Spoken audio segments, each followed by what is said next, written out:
Hello friends, आप सभी लोगों का जीके की क्लास में स्वागत है। दोस्तों, आज हम लोग UP TET, C TET, all TET exam तथा सुपर टेट से संबंधित 20 प्लस महत्वपूर्ण प्रश्नों को लगाने वाले हैं। दोस्तों, ये क्वेश्चंस काफ़ी इंपॉर्टेंट हैं, तो आप भी लगाइए और देखिए कि कितने क्वेश्चन आपसे बनते हैं। दोस्तों, और वीडियो देखने के लिए आप नीचे दिए हुए आज़ाद स्टडी चैनल के इस आइकन पर जब आप क्लिक करेंगे तो वहाँ से प्लेलिस्ट पर जाकर आप सभी वीडियो देख सकते हैं। ठीक है दोस्तों, तो स्टार्ट करते हैं। क्वेश्चन नंबर फर्स्ट है, संविधान के किस संशोधन द्वारा मताधिकार की आयु 21 वर्ष से घटाकर 18 वर्ष कर दी गई? 62वें, 71वें, 61वें या 42वें? आंसर दीजिए दोस्तों। अगर आपने आंसर दिया है सी नंबर ऑप्शन तो बिल्कुल सही। भारतीय संविधान के 61वें संविधान संशोधन अधिनियम 1989 में 61वें संविधान संशोधन 1989 द्वारा दोस्तों मताधिकार की जो आयु 21 वर्ष थी उसको घटाकर 18 वर्ष कर दी गई। नंबर 2 है, किस संविधान संशोधन द्वारा संपत्ति के अधिकार को मूल अधिकार की श्रेणी से हटाया गया? 42वें, 86वें, 44वें या फिर 24वें? दोस्तों आंसर दीजिए। अगर आपने आंसर दिया है सी नंबर ऑप्शन तो बिल्कुल सही।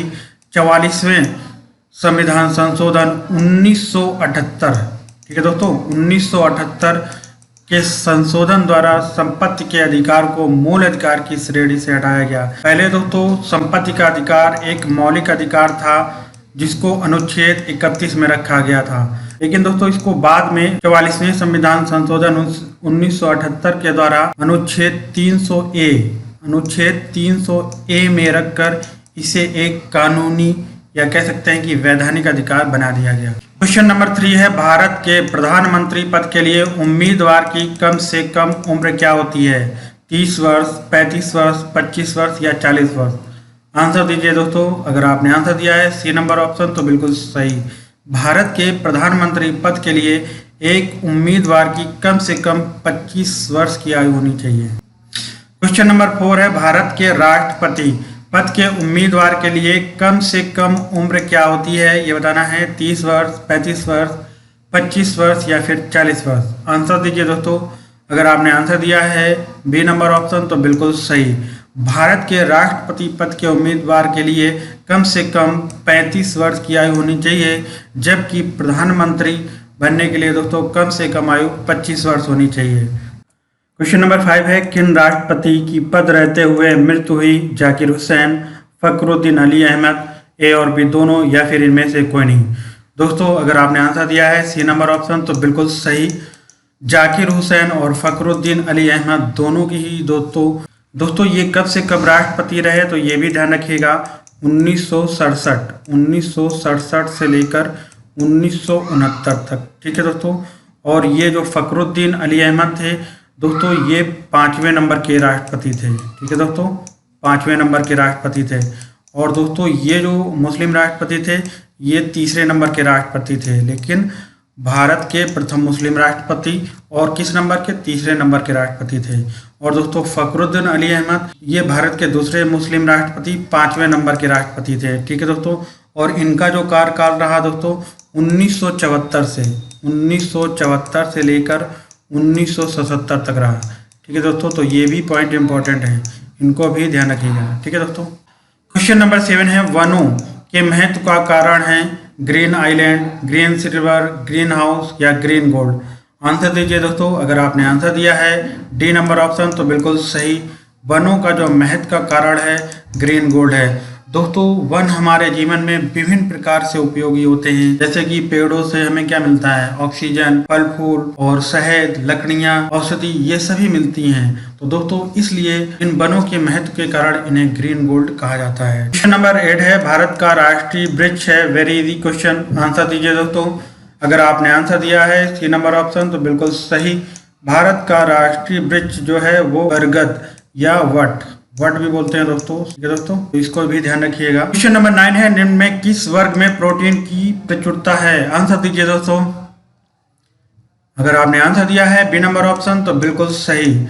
सोयाबीन, चना और मक्के इस वर्ग में जो है दोस्तों प्रोटीन की प्रचुरता है। दोस्तों सबसे ज्यादा जो प्रोटीन है वो सोयाबीन में पाया जाता है 43% जो प्रोटीन है दोस्तों वो सोयाबीन में पाया जाता है। दोस्तों ये जो प्रोटीन होते हैं वो शरीर के ऊतकों के निर्माण में और उनकी मरम्मत करने में सहायक होते हैं। क्वेश्चन नंबर 10 है, किस विटामिन की कमी से रक्त का थक्का नहीं जमता है? विटामिन के, विटामिन ए, विटामिन डी या विटामिन ई?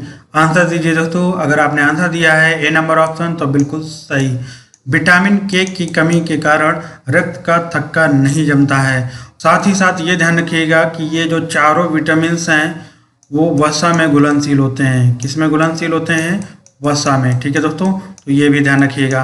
इसको याद कैसे रख सकते हैं? एडेक, ADEK। ठीक है दोस्तों। क्वेश्चन नंबर 11 है, ग्रीन पीस इंटरनेशनल का मुख्यालय अवस्थित है नागासाकी, न्यूयॉर्क, सिडनी या एम्स्टर्डम में? आंसर दीजिए दोस्तों। अगर आपने आंसर दिया है डी नंबर ऑप्शन तो बिल्कुल सही। ग्रीन पीस इंटरनेशनल का मुख्यालय एम्स्टर्डम नीदरलैंड में स्थित है। ठीक है दोस्तों। क्वेश्चन नंबर 12 है, CFC क्लोरोफ्लोरोकार्बन में से ओजोन परत को बचाने के लिए तैयार की गई अंतर्राष्ट्रीय संधि का नाम है sigma protocol, ozone protocol, green protocol या फिर मॉन्ट्रियल प्रोटोकॉल? आंसर दीजिए दोस्तों। अगर आपने आंसर दिया है डी नंबर ऑप्शन तो बिल्कुल सही। CFC में से ओजोन परत को बचाने के लिए तैयार की गई अंतर्राष्ट्रीय संधि का नाम मॉन्ट्रियल प्रोटोकॉल है। क्वेश्चन नंबर 13 है, वन संरक्षण अधिनियम कब पारित किया गया? ये बताना है। 1972 में, 1974 में, 1980 में या फिर 1986 में? आंसर दीजिए दोस्तों। अगर आपने आंसर दिया है सी नंबर ऑप्शन तो बिल्कुल सही। वन संरक्षण अधिनियम 1980 में पारित किया गया। और दोस्तों फिर 1972 में क्या पारित किया गया तो उसको भी समझ लेते हैं। दोस्तों 1972 ईस्वी में वन्य जीव सुरक्षा अधिनियम पारित किया गया और 1974 में जल प्रदूषण निवारण नियंत्रण अधिनियम पारित किया गया और 1980 में जैसे कि आपको मालूम ही है कि वन संरक्षण अधिनियम पारित किया गया और 1986 में दोस्तों पर्यावरण संरक्षण अधिनियम पारित किया गया। दोस्तों इसको आप एक लाइन से कैसे याद कर सकते हो? दोस्तों सबसे पहले वन में रहने वाले जीवों को सुरक्षा प्रदान की गई। कब? 1972 में। फिर उनके लिए जल प्रदूषण निवारण नियंत्रण अधिनियम बनाया गया 1974 में। दोस्तों सिर्फ यहाँ पे आपको कोरिलेट करके पढ़ना है। ठीक है दोस्तों। अब जब उनको जल सुरक्षा प्रदान की गई, जल प्रदूषण निवारण कर दिया गया, तो उसके बाद क्या हो रहा था कि ये लोग वन काट रहे थे और वन जब कट जाएंगे तो वन्य जीव सुरक्षित कैसे रहेगा? इसलिए दोस्तों वन संरक्षण अधिनियम 1980 में बना दिया गया। ठीक है दोस्तों। और वन संरक्षण, जल प्रदूषण, वन्य जीव सुरक्षा अधिनियम जब ये बन गए तो दोस्तों फिर सोचा गया कि भैया एक एक चीज को सुरक्षा ना देके ऐसा किया जाए कि पूर्ण रूप से पर्यावरण की ही सुरक्षा कर दी जाए, तो इन सब की ऑटोमेटिक सुरक्षा हो जाएगी। हैं दोस्तों। तो इस प्रकार से इन्होंने पर्यावरण संरक्षण अधिनियम 1986 ईस्वी में बना दिया। ठीक है दोस्तों। तो इस प्रकार से आप याद कर सकते हैं कि सबसे पहले वन में रहने वाले वन्य जीवों की सुरक्षा अधिनियम बनाया गया 1972 में। फिर जल प्रदूषण निवारण नियंत्रण अधिनियम बनाया गया 1974 में। फिर वन संरक्षण अधिनियम बनाया गया 1980 में। इसके बाद पर्यावरण संरक्षण बनाया गया 1986 में। ठीक है दोस्तों। तो वन संरक्षण अधिनियम कब पारित हुआ? 1980 में। क्वेश्चन नंबर 14 है, रणथंभौर टाइगर रिजर्व किस राज्य में है? आंध्र प्रदेश में, अरुणाचल प्रदेश में, उत्तराखंड या राजस्थान? आंसर दीजिए दोस्तों। अगर आपने आंसर दिया है डी नंबर ऑप्शन तो बिल्कुल सही। रणथंभौर टाइगर रिजर्व राजस्थान राज्य के दक्षिण जिले में सवाई माधोपुर में स्थित है। क्वेश्चन नंबर 15 है, वन्य जीवन सप्ताह मनाया जाता है 1 से 7 जुलाई, 1 से 7 अक्टूबर, ए और बी दोनों, इनमें से कोई नहीं? दोस्तों आंसर दीजिए। अगर आपने आंसर दिया है बी नंबर ऑप्शन तो बिल्कुल सही। वन्य जीवन सप्ताह 1 से 7 अक्टूबर तक मनाया जाता है। दोस्तों ये वन्य जीव सप्ताह वन जीवों के संरक्षण की जागरूकता फैलाने के लिए मनाया जाता है। और दोस्तों 1 से 7 जुलाई तक दोस्तों भारत में वन महोत्सव दिवस मनाया जाता है। तो इसको भी ध्यान रखिएगा कि वन महोत्सव दिवस कब मनाया जाता है? 1 से 7 जुलाई तक। और वन्य जीव सप्ताह कब मनाया जाता है? तो 1 से 7 अक्टूबर तक। क्वेश्चन नंबर 16 है, निम्न में कौन भारत में व्यापार करने के लिए अंत में आए? डच, पुर्तगाली, अंग्रेज या फिर फ्रांसीसी? आंसर दीजिए दोस्तों। अगर आपने आंसर दिया है डी नंबर ऑप्शन तो बिल्कुल सही। भारत में व्यापार करने के लिए अंत में फ्रांसीसी आए। ये कब आए तो 1664 ईस्वी में। ठीक है दोस्तों, 1664 ईस्वी में। क्वेश्चन नंबर 17 है स्वामी विवेकानंद किसके शिष्य थे? दयानंद सरस्वती, रामकृष्ण परमहंस, राजा राम मोहन राय या फिर इनमें से कोई नहीं। आंसर दीजिए दोस्तों। अगर आपने आंसर दिया है बी नंबर ऑप्शन तो बिल्कुल सही, स्वामी विवेकानंद रामकृष्ण परमहंस के शिष्य थे। क्वेश्चन नंबर 18 है भारत में हरित क्रांति के जनक हैं। दोस्तों हरित क्रांति का संबंध खाद्य उत्पादन से संबंधित है और इसके भारत में हरित क्रांति के जनक कौन है ये बताना है। डॉक्टर बोरलॉग, डॉक्टर स्वामीनाथन, ए और बी दोनों, इनमें से कोई नहीं। आंसर दीजिए दोस्तों। अगर आपने आंसर दिया है बी नंबर ऑप्शन तो बिल्कुल सही, भारत में दोस्तों भारत में हरित क्रांति के जनक डॉक्टर स्वामीनाथन हैं और दोस्तों जबकि पूरे विश्व के हरित क्रांति के जनक डॉक्टर बोरलॉग हैं। ठीक है दोस्तों, तो ये दोनों पॉइंट याद रखिएगा। अगर विश्व में हरित क्रांति के जनक पूछे जाएं तो डॉक्टर बोरलॉग और भारत में हरित क्रांति के जनक पूछे जाएं तो डॉक्टर स्वामीनाथन। ठीक है दोस्तों। क्वेश्चन नंबर 19 है निम्न में रबी की फसल नहीं है ये बताना है।